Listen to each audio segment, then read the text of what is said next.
Hi everyone, welcome back to Window Chats with Robyn, the Instagram live podcast where I sit by my window and chat with very interesting people. And today's guests, we have Val Mervis and Laurent Pitre. Oh my gosh, Laurent, I'm so sorry. I tried to practice that. Okay, you will correct me on how to pronounce your last name. I apologize. But you're here, which is great. We're going to chat about their film Give Time, which is in the Toronto Film Festival, which everyone should watch because the last day of the festival is tomorrow. So we're just getting all those last second people to watch their film. Hi, Laurent. I'm so sorry for butchering your last name. I practiced it. I was like, yes, I did make it Spanish before, but it's Pitre? Pete. Yeah, exactly. Okay. Yeah. Okay. Yeah. Nice to officially meet you on Instagram. Hello. Nice to meet you. Really great. Guys, I loved your film. Right before. That was good. I know. Yours was, I'm like, this seems okay. But I don't know. I tried to make it French initially, and when I'm like, Pete, and then I tried to roll my R and everything becomes Spanish. That's just like my go-to. Yeah. But you were so sweet. And I love watching an on-screen couple in real life do something on screen that's like intimate. I go, oh my gosh, they're so cute. Is that how they are in real life? Do you find on screen that you're different as a couple than you are in real life? 1,000%. Yeah. The relationship we see in Give Time is not our relationship at all. Thank That's God. Good. We're a lot goofier in person together. Mm-hmm. Yeah, Alice is a bit more straight. She's very spontaneous and takes things a little too seriously. Mm-hmm. I'm very not that. I'm like a goofball. I love how there's moments. There's moments that shine through of our personality in these characters because they're so authentic and it was honestly a highlight of our career for both of us, but especially for me. I didn't feel like I was acting. I was just like living these circumstances in a very authentic you don't get way. always the opportunity to work with your partner. No. So that was a great opportunity that we made for ourselves to be really authentic. Yeah. So, no, we are not our characters. Which is, for those of you who haven't seen it, you have no idea what we're talking about, and you should see it so that this conversation will make a lot more sense. But for those that have seen it and voted, we understand this conversation. So I have a question. I've never actually watched anything from the Toronto Liftoff Film Festival. I have now. But what does it mean if you win? Yeah, so if we win the audience award, basically in 2022 there will be a live screening of I think the audience winners from across the world. Yeah. So this Liftoff Festival has festivals all across the world, New York, Sydney, different places in the world, major cities. Yeah. And basically it would give us the possibility to enter an international festival that has a live screening, that has these kind of more access to more juries and awards too. So it's a huge award if we win it. Yeah. And it's a great opportunity to unite with people around the world because we're always like Toronto, New York, London, but it's nice to actually all of us be together and hopefully in person maybe next year. That would be lovely, but if not, then it would. I have faith. Yeah, we gotta have hope. But if not, then on online platform, it's great too. Yeah, but to meet people around the world. We've already met people through this festival from LA. Or where else? Where was your friend that you talked to? Australia. Yeah. People in Ontario. People in Seattle. Yeah, all over the place. It's really cool because there's so many filmmakers who are part of this festival, and there's a really great platform that Liftoff has that's kind of it's almost like Facebook for filmmakers where it's really interactive and fun and it's a great way to meet and connect with other creatives, this festival in particular with Liftoff. Yeah. So, okay, can you walk me through the process? My understanding is you did a GoFundMe for your film Give Time, right? Mm-hmm. So did you just come up with the concept, I'm going to write a script, then I'm going to do a GoFundMe, and then I'm going to submit it to this particular festival? Or what were you feeling? So it actually came from a real life moment, the whole idea of it. So basically I was having a really rough day about 2 years ago, and we went to a breakfast restaurant, and then he took a moment and he was like, Val, I want you to promise to yourself that you're going to love yourself. You're going to see yourself as beautiful, as a warrior, as a sister, as a daughter, and he named a bunch of things, and we made an actual recording of it. So the movie was inspired about loving yourself, because for me, the whole message of it, and it kind of went into a different direction about guilt and living past the one you love when they're no longer there. But for me, it was actually, if that person's no longer there, do you still love yourself without the people showering you with love? Can you still feel that about yourself? And that was the whole message for Alice, was can she find that love on her own? I'm getting emotional just thinking about it, because it's a powerful message, right? And we have trouble doing that often. So that's where Give Time came from. Yeah, and a true moment. Yeah, a real moment. So then it was during quarantine, like I guess it was in December last year, and we were like, wow, like the film industry is picking up, but it's still kind of slow. And luckily I work a lot in voice, and so I was working, but I really wanted to do something on screen right now. And we said, what's a better way than to work together, because we're obviously in a relationship, we can be in the same space, touch each other safely. So we decided, how about we make a film, and we go through Actor and we make it all legit, we pay everyone what they deserve, right? Yeah. And then we said, okay, so let's make a GoFundMe and actually raise the funds we need for this. Make it professional. Yeah. Yeah. So then it was very professional. You had a COVID supervisor. I'm like, whoa, these guys are professional. He got I think 95 or something percent. It was solid. So then we knew we would fund it ourselves if not, but we were hoping, during this time, if we can, get extra support. And so many people came together to help us. And I'm so touched by that, to show that the community really does support you. So many people did, and I'm very, very grateful. Yeah. And it was also a cool process, because making a crowdfunding campaign, it's not simply about getting people's money. I think it's getting people excited about a story, and also getting people excited about the story behind the story. That was how we had to pitch this film, because we weren't necessarily going like, it's not like we don't have A-list celebrities on this. It's not like something that's like science fiction or action that's going to be, well, it sells better. Yeah, it sells a bit better. It's a straight up drama. So we had to get creative and build a good fan base before the film was even out, You guys have a huge fan base. I was getting messages from people. They were very excited to see this chat. Oh, yeah. You've got quite the support system. I love it. That's awesome. That's really beautiful. Yeah, I really realized that during this whole process. And we're actually looking into making another short this year. Yeah. We're gearing up already for pre-production for another short film. And we're going. And now you have proof of concept. Look at what we've done. Ta-da! Yeah, exactly. Because it's technically our first short film ever that we made. We made technically one other one, but it was for a demo. Our friend wanted to make a demo, and we're like, why don't we shoot a real short film to use for your demo? Yeah. But we didn't really submit to many festivals. No. I don't really talk about it. Until today. But it's okay. We could laugh at certain things or be proud as well. I'm very proud of it.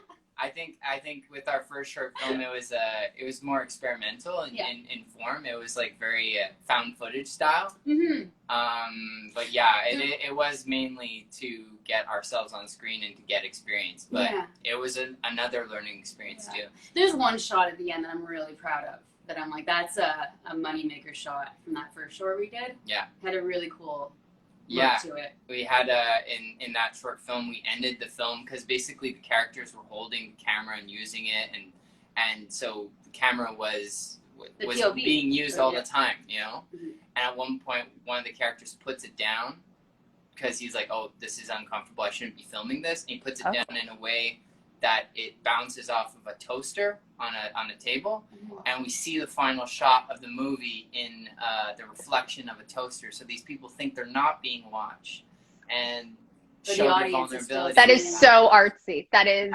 ridiculously artsy. In that shot was great. I was people proud spoke of it. about it. They were like, "Wow, that's very creative." It is. Yeah. Well, it also takes a long time, unless you got it on the first try. That's a long time to set up that shot, in my opinion. You have to find the right angle and make sure no one else is in the toaster. Yeah, totally. We had a good team on that too. A smaller team, very, very small team, but they worked really, really great. with Yeah, us. no, it was awesome. So that was technically our first one. This is our real first professional under our production company. Yeah. The Muse. Oh yeah, I saw. So how did you come up with the name for your production company? Great question. Great question. Is there? You knew it more because it's about. I do know it more. So yeah. So basically, we met a long, like 3.5 years ago. We met. Again, technically we knew each other before, but we'd never spoken. Yeah. So we knew of each other.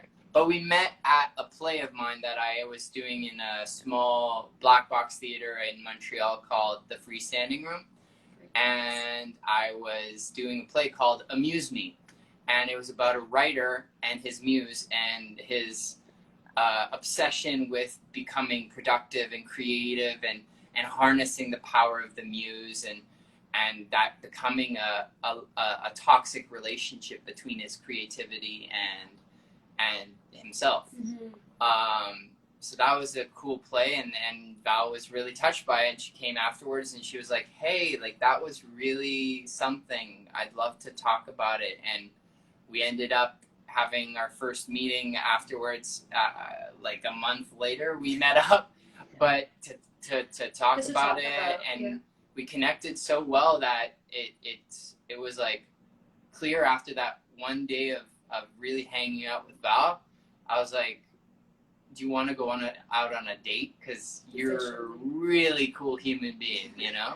So it derived from that play about muses. Muses, exactly. And that play really spoke to me because at the end there was a moment that he was kind of having a panic attack in the bed, and above him said, I am. Because there were Shakespeare quotes all around, and it said, I am. And so my dad growing up, whenever I had panic attacks, would say, I am that I am, over and over. I am that I am. I am that I am. And it kind of calmed me down. So it was crazy that he was having a panic attack in the bed, and it said, I am on top. And it was just, it hit me, and I don't even think it was intentional. What were you saying? I'm getting like so many chills throughout this entire chat of how you guys met, and this is so, and just how artsy you two are. I'm just... My gosh, it's fascinating. You're writing stuff, you're creating stuff. It's amazing. Yeah. And I love that, like, you two are just so cute on screen together. And, like, even in this interview, I'm just like, you guys are adorable. I'm soaking it in. Yeah, it's important, I think, as actors to apply the lessons you learn through your characters to your life and to your relationships, you know? Like, you know, we have a healthy relationship because we are examining our own behavior, you know? Well, that's what I love about acting is that you learn not to judge people as much, and you have empathy for them. And we're living in a world where there's so much judgment, and it's so we're in this art to understand where people are coming from, and we need to put that in our own lives more. And I really strongly believe that take away from each character and learn to judge less. So I agree with that. Life is the most important. It is. It's the way you both express yourself and the passion you have for this craft. Like, did you both know you were going to be actors growing up? Because just talking to you two now, I can only picture you as actors, performers. Like, that's all I can see. Wow. I mean, I was a really sensitive kid, very, very sensitive, but I was really shy. So I think I let my shyness take over me as a kid, and I would kind of watch my friends across the street playing, and I'd be like, I don't know if they want to hang out with me. Like, I guess it was self-worth too. It was just really, I didn't see it when I was a kid, and I worked really hard to get through that, to be able to use my sensitivity in art. And it's a gift, but you have to be able to own it and harness it, and to use it as a superpower and not let it take over your life. So it was a long road to get to where I am now, and I'm really confident now, and I'm really comfortable on sets, and it's just amazing where you can come as a child to now and be like, you can do anything you want. You really can, especially from someone who's so shy as a kid. So I loved movies growing up. I just didn't know if I would have the guts to do it, and I've showed myself that I can do it. So that's I knew I wanted to do it. I wasn't sure if I could, but I proved myself wrong. I had no idea that acting was a job that you could do if you weren't some celebrity in Hollywood. I honestly had no idea, because my two parents never really brought me to understand anything about culture. So I That's didn't. not true. No, but I didn't go see plays. I didn't see like professional actors in my city. So I was like, okay, I guess it's like something that's cool. But I also was a kid who lived for my imaginary worlds that I would create. Like I created imaginary worlds and lived in these imaginary stories all the way up into like high school, like way after a lot of my friends were like, yo, don't play pretend, like let's play something that's like a video game. I was like, but like my stories. And then I realized too in my youth that my profession that I wanted to be usually had to do with my favorite film at the time. So at the beginning of like my young childhood, I thought I wanted to be a paleontologist because my favorite movie was Jurassic Park. So I memorized all the dinosaurs, knew everything about them, and then I realized that they were all extinct and that's boring. So, you know, like cleaning up bones. So I was like, that's not fun. Boring. It is boring. And then it is boring. Paleontologists, I'm so sorry. You guys thought there were dinosaurs. There are none. Man, And all my then- followers are paleontologists. What am I going to do now? I think it's Well, fascinating. It's super I think fascinating super as long as fascinating. you're in Jurassic World, the movie. Okay. Now, the second thing that I then wanted to be was an astronaut. And because I saw Apollo 13. Yeah, and I was watching that movie and I was like, oh my God, like that's cool. So then I went to space camp for 3 summers, then realized that you have to be a scientist and it's kind of boring too, you know? there's a theme No, of boring. It's I not, like it. it's not that it's boring. It's just not, it's a lot of work and it's not what you see in the movies. There's less drama. It's like more like You could be Rick from Rick and Morty. Be like a no, really cool... again, you're talking about television. So I realized deeply I wanted to be in stories on film and television and that kind of thing, not actually dedicating my life to one profession in the real world. I guess I really wanted to tell stories and be part of that. Or play. You want to play more because as a scientist, it gets really serious. I feel like you're in your little cave with your gadgets, but you want to play. I like that you say cave with your gadgets. What are you talking about? Because you clearly apparently belong in a cave. When I read your bio, Laurent, and found out that you were the person that eats the twig, I was laughing so hard. And here's why I was laughing. Because I watch commercials, I love to study them and see who's doing what. When I see my friends, I get very excited. But when I watched that commercial, I thought, that poor actor, did they make him eat a twig to audition? He says nothing. He's just there. So when I found out it was you, I loved it. So I couldn't stop laughing. Can we discuss that audition process? I'm just so curious. Totally. That when you had twigs in the audition. I committed. I went ahead. There was no description about like do that. But when I had this audition, and it's with a lot of the auditions that I tend to book, I usually have a sense of like, okay, I gotta go and do this the right way, like the full out way. So I was like, Val, we need to go and get some twigs. So I went into the forest and I found the best kind of sticks and twigs. And I said, okay, can I borrow your pajamas? Because the pajamas are kind of leopard print.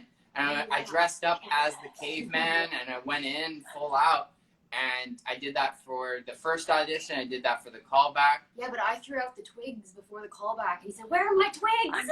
Oh, no, I cleaned up. I had to go back to the forest, find more twigs. Oh, I remember that. Yeah, it was a lot of fun. It's funny because I was there for your callback for that one because that was during Zoom because it was during COVID. Well, still is. Yeah. But yeah. Yeah. And then even for mine, because I ended up doing Good Food after him, he was behind the camera for my callback too. It was weird to have us just there helping. Usually, callbacks don't have your significant other just behind the camera watching. Well, it's not weird because that is actually our situation, Val. Now, what we're living in now. But yes, it's fun. It's weird. Oh, it is definitely weird. I know when I have a callback and then my husband's in the other room, he's watching me he's just confused sometimes. Because, sometimes I do the, professional on the top, sweatpants on the bottom. Yes. I own up to that. I stopped doing it, but I definitely did it initially. Because then I thought sometimes they might want the full body, and I don't want to be that person. But initially, it was lovely and confusing. I do that still sometimes. The last one. Well, yeah, but then when you do the full body Slate, you got to change and be, oh, yeah, I had this on all along. I love it. Yeah. Yeah, but that was fun to watch. Yeah, oh my God, yeah. I did have to chew that branch, though. I chewed the hell out of that branch. I eventually I was like, guys, I really need, like, a spit bucket. I know, like, this is not, like, kind of, like, the best thing to be doing with COVID, but like I need to spit this out because I was like getting the sap and like the little bits that stick and I was going full out. I was like Daniel Day-Lewis on the set. I was like full out, like caveman, and they were like everyone was having a blast. And literally, the director gave me one of the best acting notes I've ever gotten, like in terms of hilarity of what they can ask you. He said, "Be Charlie Chaplin," and I was like, "All right, thanks. Let me digest that. Let me do that." I think literally digest it. Trying to say, let me show. No, but then you did that, and he was like, "No, not too much." No, Simple. that's not true. You weren't there. You weren't there. The callback, he did that. I know, but you weren't there on set. Okay, well. Sometimes or was we she? confuse our realities because we tell each other about everything, but sometimes we weren't there. Wow, imagination. But you believe that you were there because we're one. Don't worry, I'll get the director on to confirm who's right. Yes. And then we'll do a whole. I have no idea who it was, but I'll figure it out. Yeah. Fact check. No, but you're good. You go all out for all your auditions. He like even listens to the type of music they would listen before, and he goes really all in, which is cool. great. Yeah. It's really cool to watch. Yeah. Yeah. Sometimes I do his makeup. I do a little extra, something. Hey, gotta pop the eyes. Yeah. Gotta make them luscious lips. I don't know. I actually. But when it's like more like a drug addict look, and I go all in with. Oh yeah, that was cool. Yeah, I recently really did that. I have fun with that one. Yeah. That was fun. Yeah. I like makeup. I like doing stuff. Who knows? It's fun makeup. Yeah. Yeah. But I mean, you guys are natural beauties, so you don't need the makeup. Okay. No, exactly. I wake up like this. But it's fun. It's like painting in its own way. Not like accentuating beauty. It's not necessarily taking away. Well, it gives character. That's the thing. Exactly. So if you can use makeup to enhance character or to become someone else, like something that really changed for me too, and really I broke out of, because in theater school you're kind of taught to audition in a certain way that's very not like the reality of the business. That you're told to be as neutral as possible, to be as safe as possible, almost dress in black kind of thing, and it's like, and let them imagine everything. But I found going back to like kind of playing dress up as a kid is the closest way to start doing your best work, you know, by just letting your process sort of guide you intuitively, you know, instead of being like, I want to please others. I'm here to play. You guys have offered me the opportunity to audition for this, meaning you already believe in some way that I could achieve this. Yeah. So I'm going to just perform it like it's closing night. I don't necessarily have the chance of booking this, but I'm going to have fun. I'm going to show you what it would be if I would do this. We have the chance of booking it. You just make bold choices. Yeah. Like, oh, he fits that's it. That's it. Man. But you can't put any pressure on booking. Like the job is auditioning. Not the job is auditioning. Yeah. One thing that we've done since like being in quarantine is we only do 3 takes per audition. We don't really go over 3 because you can get yeah. But it's true, right? This is a thing, because otherwise, because you have the time to obsess now and you go, oh, that's what I look like? Oh, I don't. Yeah. And then you get into your head, and then you notice after you do the couple takes, and you go, wow, it's getting worse. Oh, God. Yeah. And then you're not good. Yeah, and then you're not going to be on set and have that many takes. Sometimes you do, but a lot of times you don't, and you don't want to get into the routine of needing that many to make a good. Or if you have a Zoom callback or an in-person callback, it's not going to be 16 takes. It's going to be 1 take if you're lucky, 2 if you're really lucky. 1 take for sure, not if you're lucky. Well, I don't know. Yeah. What if they make up their decision before you walk into the room? Okay. They're like, cut you off, get out of here. No. That we're not feeling your outfit. Goodbye. That would be the worst. Oh my gosh. Walking in, they just look at you, get out. Yeah. Oh my goodness, yeah. That has not happened yet. No. So that's good. I feel like I don't think that should ever happen. I've never heard of it happening. That's just that's so cruel. They say no right away. Yeah, that's terrible. That's just, let someone have their time. It's a couple minutes. Even if they walk in, you decide, and they're always multitasking anyway. So just like multitask extra, pay less attention. I don't care, but let me do my bit. Yeah, totally.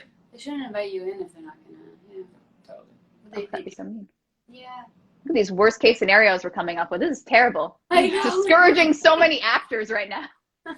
Walk in and people say, get out. Okay. No, I find them really great. I haven't really auditioned in person here yet because we moved here only in the end of May. Yeah, we're June. new. Oh, yeah. welcome. Yeah. My gosh. So we're fresh here. Fresh faces. So we haven't been in person here yet. No. Makes no, sense. nor has anyone that I know of been Oh, in well, all of person us for a while. Torontonians have, dear. Okay. Ah. I love it. No, but it's true. Yeah. So I'm excited for what it's like. I miss in person a lot. Yeah. I definitely do. Yeah. Yeah. See, I would disagree because I love not having to, I would take public transit. And then it's like, you know, what if they're late and how early do I go? And then, oh my God, I'm so early. Where do I wait? And now during COVID, I can't wait anywhere. So do I go outside? Yeah. Very confusing. Yeah.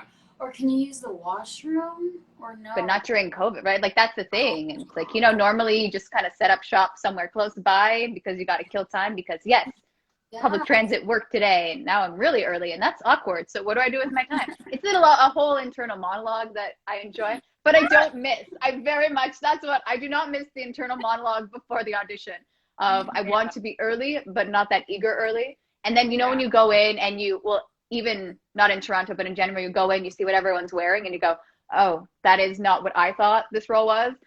Okay, maybe I should not have worn that. And then I get into a whole negative headspace. So here, I'm like, this is what I'm wearing. These are my choices. Done. I can't hear anyone else before me. It's very good.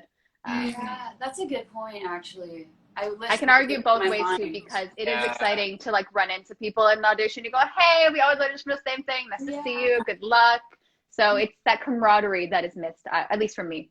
Yeah, but sometimes it takes you out of your prep a bit. When I'm a talker or something, I don't over talk. I'm just like, hi, you know, and then I'm like smiling at them from time to time. But that you're not in your space then. But that's on me to just channel in, right? Yeah. I'm just gonna eat twigs. I'm gonna take a look at it. Yeah. Yes. That person eating twigs. When in doubt, eat some branches. It's a surefire way of getting. Hey, you booked it. I mean, there's something to the twig. Okay. Yeah, there's something about it. Yeah. I think your company should just start selling those things. Yeah. Guys, this is a sure winner. So book you the gig. Exactly. They'll be like, wow, that's like a bold choice. He ate a twig. Does it taste good? What? No. It tastes like earth? It tastes like a twig. It tastes like tree sap and I don't know. I can't think of, I guess like maple I mean, syrup you have, not a good version. No, it's not like maple syrup. And I honestly thought maple syrup as well because we're in Canada. I just assume every tree tastes like maple syrup. I have no idea why. But now we know. It does not. Children, do not eat trees. No. This is a PSA. Lots of fiber, yeah. Oh. Anyway. That's wild. Yeah. You know what's so funny, and I don't think I told you this, Laurent, but maybe you know this or maybe you don't. I first officially met you at the Toronto Monologue Slam, the last in-person slam. Oh! And you killed it to a point where I'm like, oh my gosh, you want to be on my podcast? I remember you.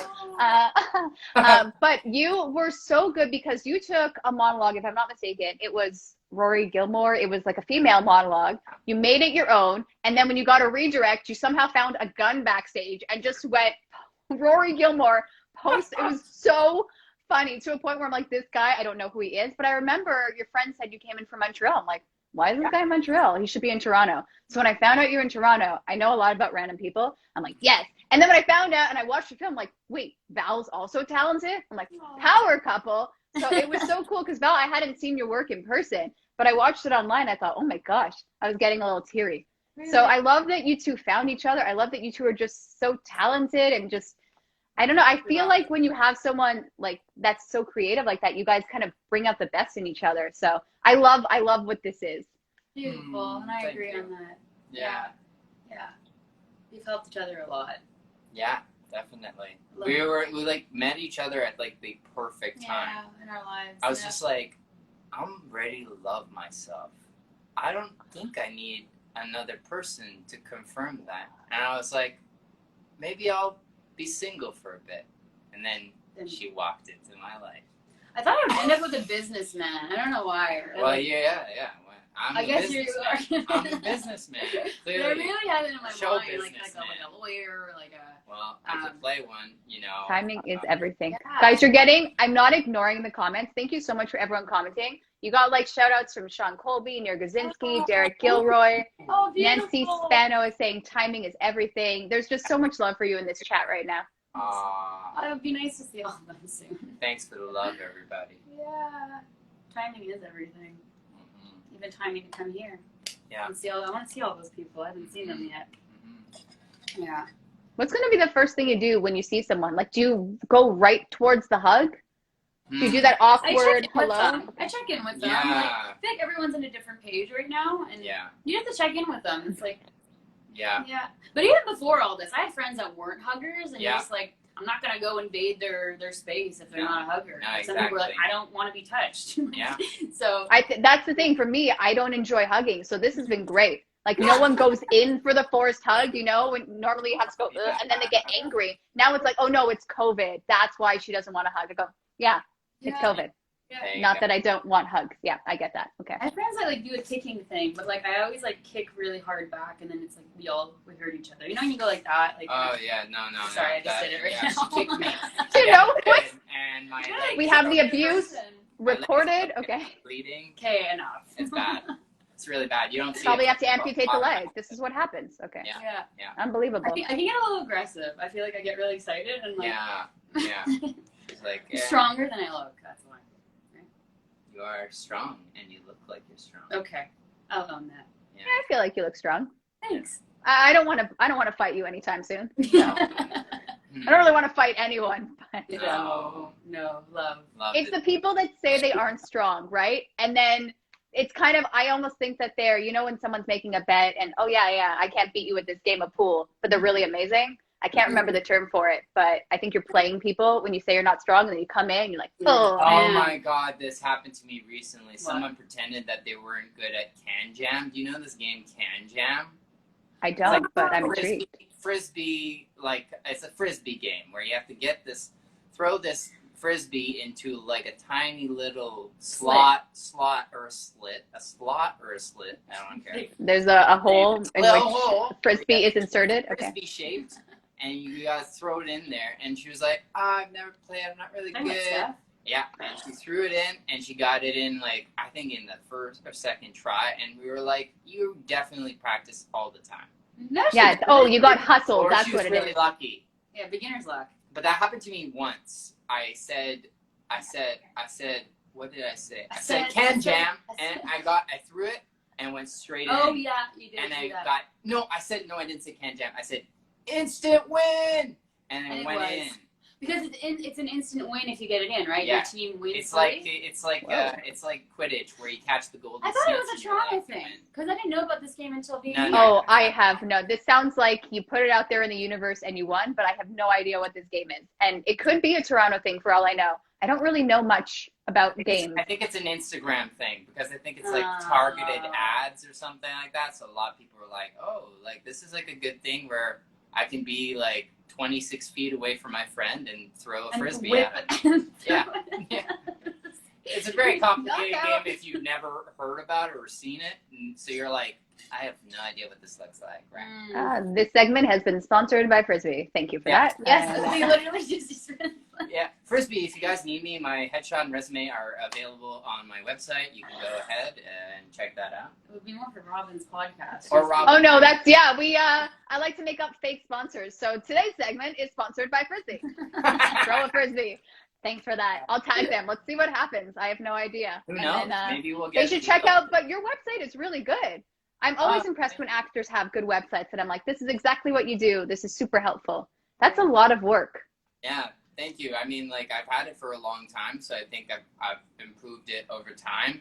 I also added a coaching section because it's. I saw that, but you know what's good? I hate when actors that can't act coach because it's not like those who can't do teach, right? It's painful. So I like when people that can actually act and you go, ooh, how are you doing that? And then they coach. That makes sense to me. So I was okay with you coaching. You have my blessing. You're welcome. Okay. Thanks, Robyn. I carry that blessing with me.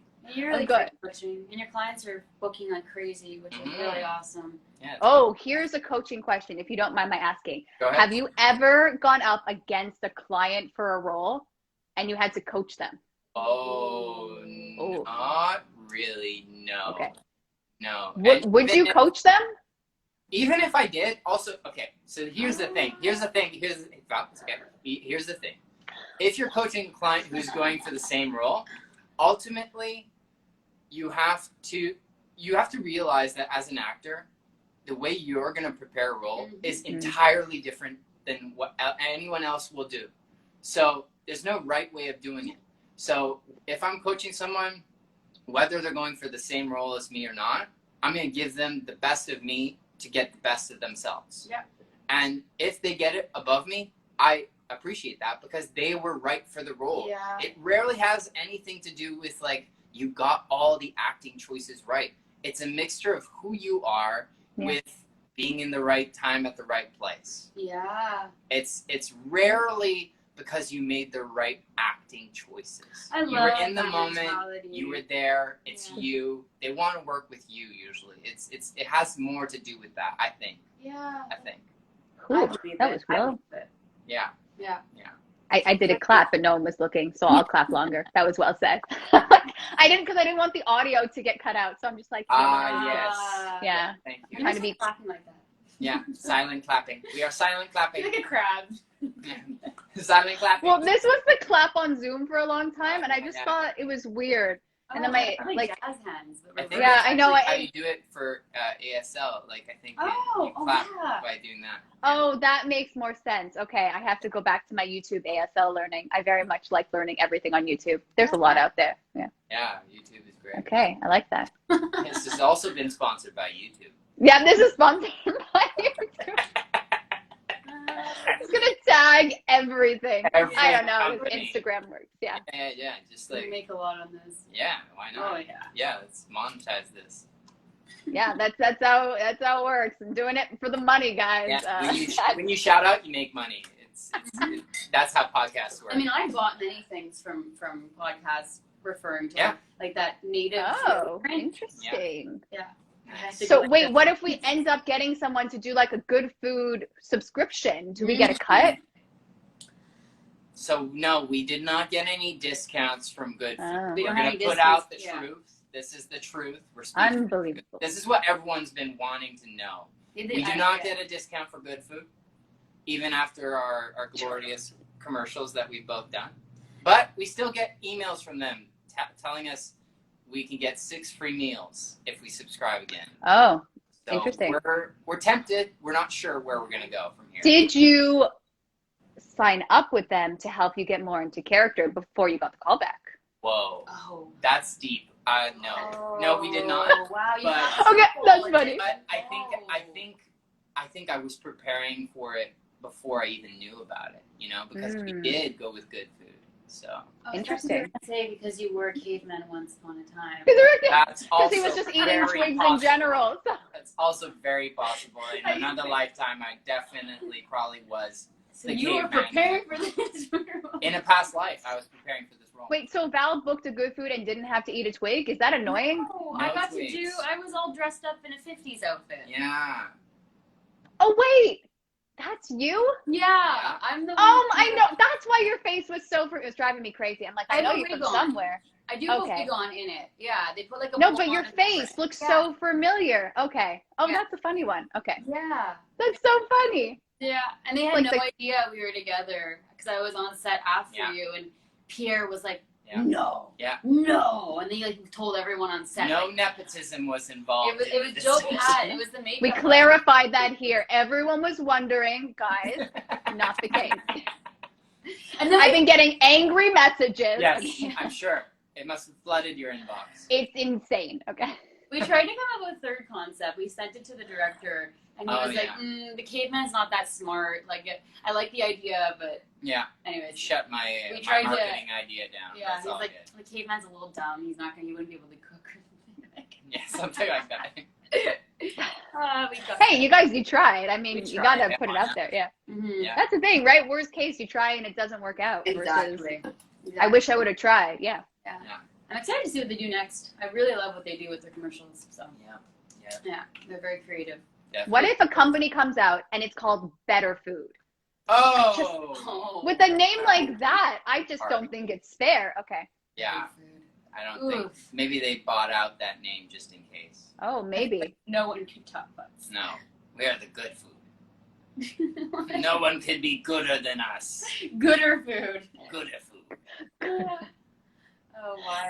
We're just having a marketing strategy for good food if you're just Yeah, basically, yeah. It's another tag. Guy, I know I did bring you on for the film festival because I think we should talk about it, but Yes. I love everything that you guys are doing in general, and I love all the choices that you're making and booking. It's like, that's exciting. Do you still have agents in Montreal, or did you have Toronto agents? How does that work? Me first? Okay, thanks. Oh, whoever. Yeah. No, feel free she to... pointed at me, so that it was, I guess you were passing the mic. So, hi, yes. Yes, we do have Montreal and Toronto agents. So cool. I'm with ART in Toronto. Oh, yeah, and then represented by Stephanie Bleakley. And the various, like the wonderful team of ART here in Toronto is amazing. There's so many different agents that I work with.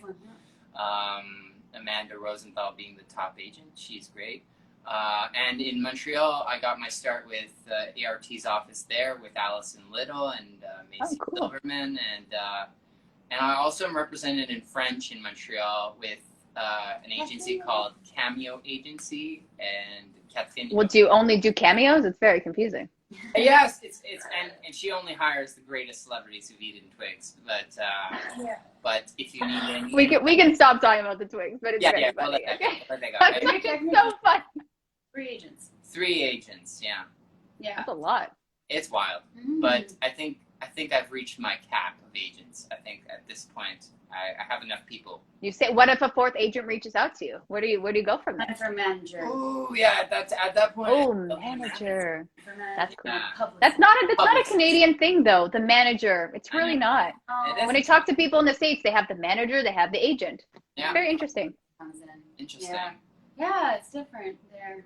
And you want to tell about you, Val? I'm with Glenn Talent in Montreal, and I stayed with Glenn here as well. So I'm still with Glenn Talent here. Yeah. So, but they're great. Great agents. Wait, is everyone there named Glenn? No. With 2 N's. Okay. That would be good. That would be fun. Okay. I like, again, I'm throwing out ideas. I have no idea. I would love to be a Glenn. I have an Uncle Glenn. Yeah. So wait, you'd like to have an Uncle Glenn, but also be... No, her uncle, my uncle is his Glenn. name is Glenn. And I like okay. called Glenn. Glenn. It's just like, if it's Val is changing Glenn. your name to Glenn today. It's official. A lot is happening today, guys. We are getting through some serious topics. Yeah. You're so off topic. This is what happened. No, I love it. That's why I keep it open. It's super random. It's beautiful. But I think from that, the fun conversation ensues. So it makes it interesting. Yeah. Because I think, you know what, with this business, it's so easy to get down and just kind of, you know, when you're not booking or you see a lot of people post on Instagram and you go, oh, well, why did they do that? And I didn't get it, right? You can just really get into your head. So the things that you're putting out there, just like being your authentic self and just, if it's right for you, it's there, and making those choices. And I think it's super important for people to know, right? Because it's such a saturated market. You can only do so much, but just because they didn't choose you, it's not, they hate you. It's just, you're not right for this role. So I just think it's super important for people to be aware of that. Yeah, I love Very that. true. And there's room for But also what's great that you guys did, you wrote a film and you have it in a festival, like you're making work for yourselves. Right. And I think it's super, I had a question about this because I like to watch the credits. So if I'm not mistaken, Laurent, you wrote the play, but then the screenplay you both wrote, or am I mistaken in that? No. So so I kind of wrote the screenplay, but the story is created by the 2 of us. Okay, that's what it was. Again, it was inspired from a true moment, and then Val and I were trying to figure out a story we could create together. Right. And she came up with, I think, the premise. Mm-hmm. The premise being, and the kind of jump point for me to write was, what would it be like if you had passed or something like that, and all we had left of each other was this recording of that moment where that promise to love themselves had happened. Mm-hmm. So yeah, that was like enough creative and emotional juices for me to get going with writing the screenplay, and then we collaborated and trying to find the best kind of story and the best way to tell it, and to tell it from Alice's perspective, the character that Val plays. Which makes me excited now to maybe go into Alice's future, what happens, because you kind of just see her playing with past and present and confronting all the memories. But then now, after her watching that video and releasing, where does she go next? And we didn't really explore that of how she moves forward. Part 2. That's part 2. Yeah, I'm wondering, because that's the journey of loving yourself. I'm exactly like John Krasinski when they told him, yo, make Quiet Place 2. He was like, no, I don't want to do that. I don't want to do that. And then Emily was like, and everyone was like, do it. And he's like, okay, I can only do it if I write it. Yeah. And then he wrote it, and then he was like, damn it, I gotta direct it. So I'm John Krasinski phase 1. I do not want to make Give Time 2, but I will push. I could be convinced by a very lucrative benefactor, but YouTube. They will be tagged. That was we are going on a journey, and it's a circle. Good. That's so funny. But you know what? I think it was smart. If I'm not mistaken, did you direct yourselves or did you have an external director? No. And I thought that was a really smart decision, because I've learned as I do my attempts at short films that I'm like, oh, I'm a terrible director, because it's so hard, right? You have this vision, and then it's just, I don't know. I find it's really challenging to explain what I want, and I think it's good to have that impartial third party, especially when it's a couple. Yeah. We had an incredible director who's become a best friend of ours now. Yeah.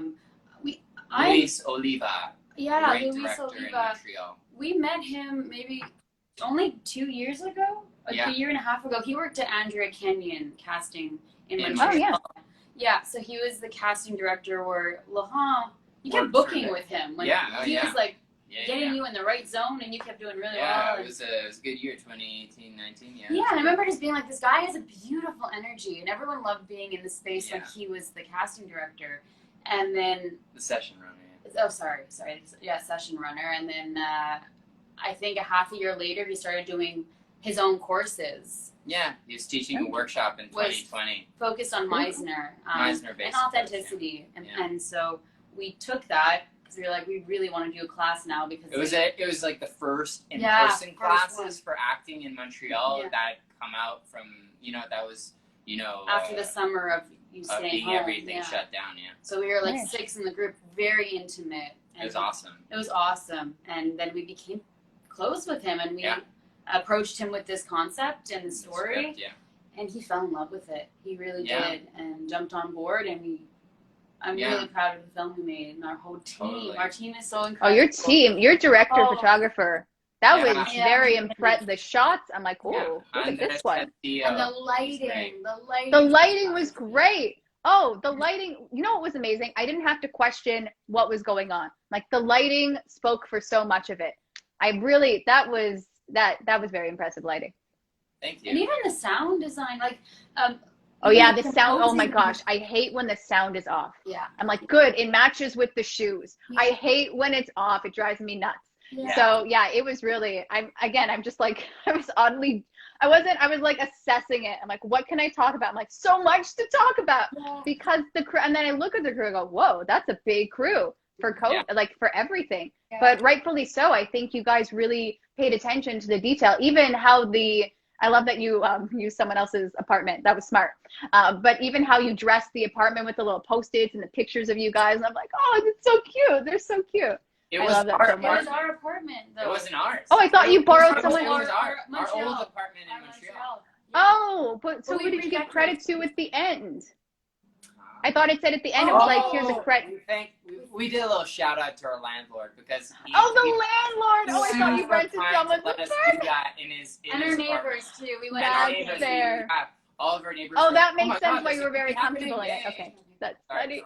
No, that's so funny. Because I'm like, it looks like they live there. I thought that was just really good set dressing. Okay. Yeah, we thought you live there. Okay. In our own apartment during the time too. Yeah. That's why it was so simple. It was us and then our own apartment, so it was super clean. Hey, you guys have a nice couch. I'm just saying. I like to look at them like, couch. Very functional. Okay. Our old couch. Thank you. Yeah. And now this is our new couch. This is our new couch. This is our Toronto life. This is where we're at now. You got to change the couch. That's key. As soon as you move, it's just a different feel. You get the new couch. You get a new mirror. I don't know what you get. Such a different design. Get like a new garbage can. I don't know, whatever. Yeah. But no, it was cool to do it in our own apartment. But I want That's almost documenting where you were in Montreal. That's so cool. Yeah, but it's really weird because when I look back at the film, it doesn't feel like our old apartment. No. It's so weird. Yeah. That's because of our director Jessica Cotton, who literally transformed the space to really. So I think what's really cool, and like you said, like it's so much about this team that made Give Time so special. Yeah. She was able to create with the post-its, like you said, with certain set decoration. We understand so much about Alice's character without having to say it. You know, we're not like going out like saying like, oh, she likes this and that, and she's like just like blurting out expositional lines. Yeah. We see it in the images. Oh, that's her personality. She puts those things kind of up. Or also when they start like dating the two characters, we see his stuff start to arrive into the apartment and encroaching on her space. And so there's so much about the way that the set was decorated that made the apartment literally not feel like Val and Laurent's, but really like Leo and Alice's place. Yeah, it was very special. It's cool to look back on. Yeah, really cool. And the song at the end, I wanted to say that before, that Luis Oliva composed it, the song. The whole soundtrack. Yeah, because he is a musician, and so he composed it thinking at the beginning, before, even the beginning of our pre-production. Yeah, before we made the He was like, I composed a song thinking of you two. Yeah. And he's like, I want this to be the theme guide us and be the theme of our journey together. And what a beautiful song. It kind of has La La Land vibes. Like when I think, like, it reminds me a bit like La La Land. I can see that. With the piano, It reminds me of, at least, So, yeah, I really liked what he did. It was really cool. Me too. Special. I really, can you imagine saying, I really hated what they did, and then this is just a public... Can you believe that one person we work with? My goodness. The voiceover of the mom. Okay. Yeah. Oh, my goodness. I love that you gave her a credit. It made me very happy. I love when people get credit. I'm just like, that was nice. That was a nice touch. Because sometimes people don't include them, and it bothers me. That's so that's an incredible actress in Montreal. And she actually, we filmed it live to have her feel, like, to have the real interaction between the two. She was there that day. She sat a bit, at a distance. At a distance, and, like, so she was watching me and saying the lines with me. No, she's a great actress. Some people thought it was my real mom, and I was like, my mom is not an actress. She's not an actress. She's not a nice actor. But my mom was like, is that your mom? And I was like, no, it's Felicia. My mom. Yeah, it was funny. Yeah, she's really great, though. Yeah. See, I don't know if I could use my real family. Like, can you imagine trying to explain, like, I don't know. They would go with it, but then I don't know if I would want to direct them and be like, that didn't work for me. Can we make it better? Yeah, I feel like my dad would love to be in things because he was a musician. When I was growing up, he was a singer. And he worked in the film industry, but more, like, he wasn't into acting. He was just a stand-in. He got into that world somehow. And he made music for movies and stuff, but he knew all that world, and he still knows people I know today, which is weird.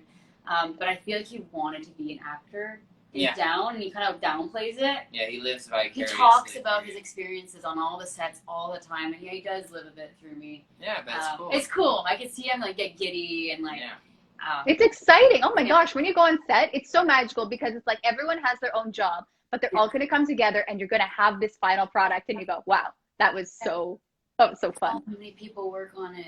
Mm-hmm. Yeah. I always think, and this is what I've been saying lately, and again, I know us actors, we work really hard, we train, all that jazz, but I'm telling you, these people behind the scenes are working hard. Like, that is, some of the things these people are doing, it just blows my mind. It is exhausting. And they just deserve, like, a special shout out. I don't know, I just want to, like, thank you, sir. I don't know, sir, madam, however you identify, I don't know. But it's a lot of work that we don't see that almost goes unnoticed, and it's a little credit, and you go, but I think it should be bolded. Yeah, totally. And even like stunt artists too. Like we have a roommate here, is one of our really good friends. He's a stunt artist, and they do so much. And when someone wins an award for like the acting, it should be them with the stunt artist because you make the characters. For an action film, yes. Yeah, okay, I know, obviously. For Give Time. No, excuse me, you had a body double. They should also win an award. Me and Riley should be. Yeah, Riley Wilson. If this gets into, you know, more and it wins, which it probably will because it's good, then, you know, you got to bring the body double along. Be like, guys, also some credit. Okay. She was so good at reblocking, and she learned all my lines too, a lot of them, and she would actually, you know, you'd have something to act off of, which was really cool.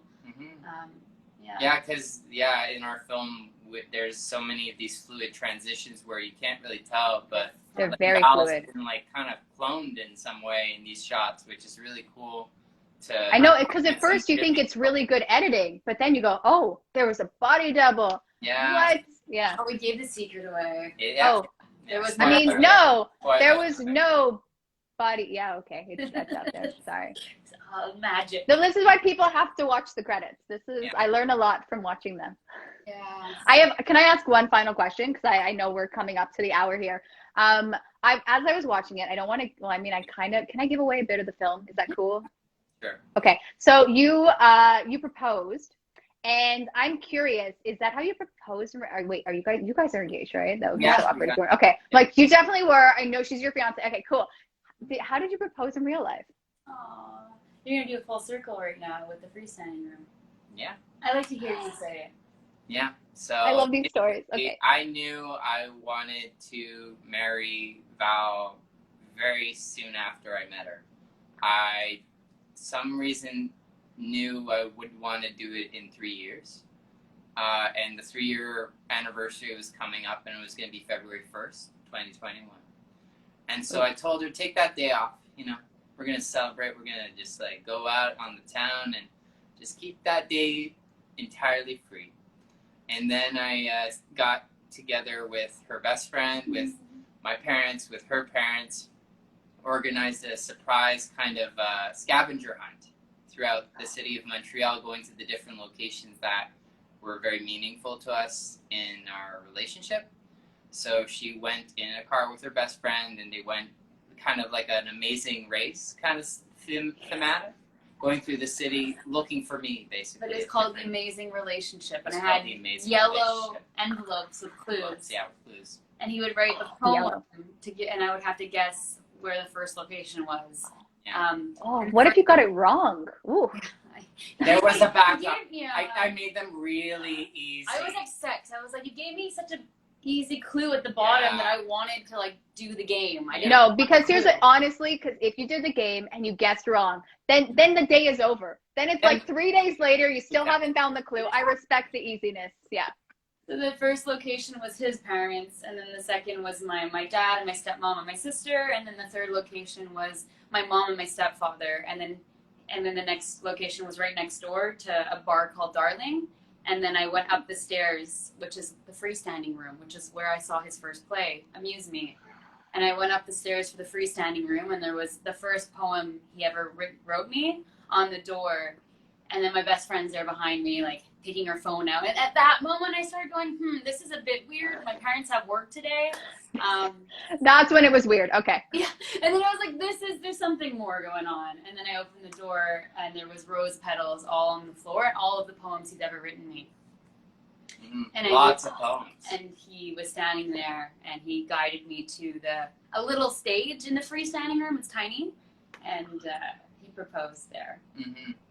You know, it would have been terrible if you didn't propose. You just have all this build up and nothing. Imagine. Okay. Oh boy. That's it. You found me. That's impressive. That is romantic. The bar has been raised, and any person that's not engaged now does not like you. That's what happened. That is a very high bar. You know, because normally it's like, hey, you want to do this thing? My husband was cool too. But it's. Yeah. But you know, that's really impressive. That's a lot of work. It's like, how could you not want to be with someone that does that? Yeah. Thank you. Mm-hmm. I would just be like, I don't know. Yeah. That's impressive. That's very impressive. That's so romantic. You guys are so cute. Okay. I love this. Thanks. I mean, I just want to talk about the film, but I love seeing you two together. I love this dynamic. It's great. And I'm just so excited. I want to see your next film. I want to be part of the next GoFundMe. Or would you use GoFundMe again, or would you do something different? Definitely use GoFundMe again. Yeah. It's the more easy platform of them all. Okay. We like that one. Yeah. We like that one the best. we're really excited about this one. It's going to be more in the fantasy world and Oh yeah, sci-fi. our next short film is going to be more. It is something really special. Yeah. I'm really excited. Yeah. Yeah. We're jumping in soon, so. Yeah, very soon. So we'll keep you in the loop. Oh, I'm excited. We'll chat about it. Okay, so for those of you that have not seen the film, and come on, guys, you should see this film. You can go to, I believe, both your Instagram accounts. It's the link there. And then they just click on the link. And then actually what you can do is you pay, but then you can see all the other films too, which is there's a lot of films. You guys are number 79, if I'm not mistaken. Very weird number system, but sure, not alphabetical. I have questions. But yes, they're number 79. Watch them, vote for them so they can win, and winning's exciting. And then they can go on to other festivals because they deserve it, because it's really good. That was really good is apparently the only word I have, but maybe because of good food, apparently. I don't know. Is there anything else I'm missing for how they can watch it other than...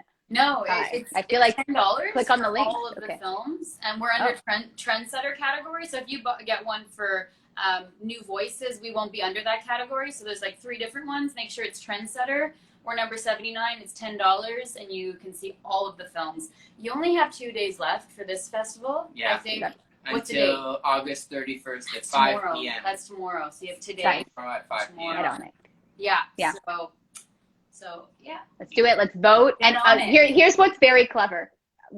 You have to vote for 2 films because they knew me and that I would just vote for you guys. They just sensed it. So then I had to watch a couple others because I don't want to vote just randomly. So I watched some, but I liked yours better. But you put the other one in second because it is what it is. But yes, let's watch. Let's support our fellow artists. And I can't wait to see what you guys do next. I'm just so excited. And thank you for wanting to come on this. And hopefully other people will watch because they should. Like this little, I don't want to guilt trip anyone, but like, let's support each other because why not? And I don't know how to end these things. So if there's any final thoughts you guys have, if there's anything we haven't covered. It was really great to meet you over. Yeah. Oh yeah, really that's true. Lovely to officially meet you. Yeah, you're really awesome. Yeah, and thank hopefully you so one much. day in person. So it's just really great. Thank you for everything. Oh, my pleasure. It's been fun. I've been laughing a lot. You know when you smile too much? I feel like my smile's just been like, I'm gonna go massage. It's actually face yoga. We've been really working out all the muscles. That's we're also gonna tag face yoga. But thank you. Yes, thank you guys for your time. Thank you all for watching, and hope you enjoy the film because you're all gonna watch it. Okay, cool. All right. Bye, guys. Bye, guys. Thanks, everyone. Bye.